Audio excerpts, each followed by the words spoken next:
আসসালামু আলাইকুম। আজকে অনেকদিন পরে নতুন একটি প্রোডাক্টের রিভিউ নিয়ে চলে এসেছি। তো আজকে মূলত যেই প্রোডাক্টের রিভিউ করব সেটা হচ্ছে OnePlus H10R এই ফোনটির আনবক্সিং সহ রিভিউ করে আজকে দেখাবো।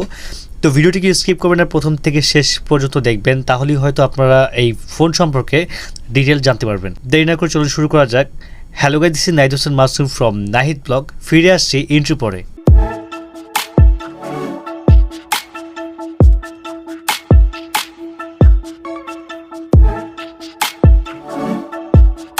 সো ফাইনালি আমরা এই OnePlus H10R এই ফোনটির আনবক্সিং সহ রিভিউ করতে যাচ্ছি।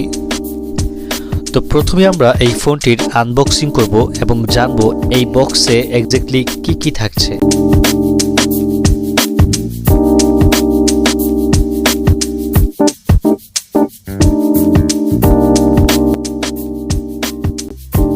সো প্রথমেই এটা ডিজাইন সম্পর্কে বলতে গেলে পার্সোনালি আমার কাছে এই ফোনের ডিজাইনটা খুবই ভালো লেগেছে, কারণ এটার ডিজাইন এবং কালার অনেকটা খুবই ইউনিক ডিজাইন। এটাতে ব্যবহার করা হয়েছে গোরিলা গ্লাস 5 প্রোটেকশন।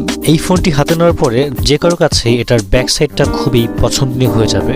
এই ফোনটিতে আপনি 160 ওয়াটের একটি সুপার ফাস্ট চার্জার পেয়ে যাবেন, যেটা আপনার ফোনকে খুব দ্রুত চার্জ করতে সহায়তা করবে। যারা গেমিং লাভার রয়েছেন তাদের জন্য এই ফোনটি খুবই বেস্ট একটি ফোন হবে, কেননা এই ফোনটিতে আপনারা পেয়ে যাচ্ছেন 6.7 ইঞ্চি সুপার অ্যামোলেড ডিসপ্লে, যেটা গেম খেলার জন্য আপনার জন্য বেস্ট হতে পারে। And let's talk about camera setup.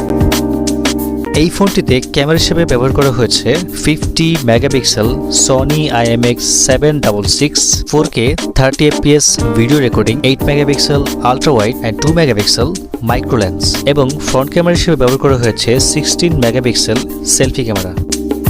Dimensity 8100 max, UFS 3.1 storage, LPDDR5 RAM and 4500 mAh battery. Unfortunately, no IP certification on OnePlus 10R. Overall চিন্তা করতে গেলে this is a nice device. Thank you so much.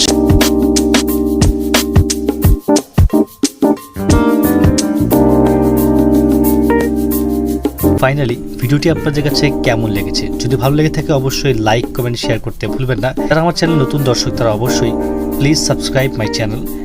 ধন্যবাদ সবাইকে, ভালো থাকবেন, আসসালামু আলাইকুম।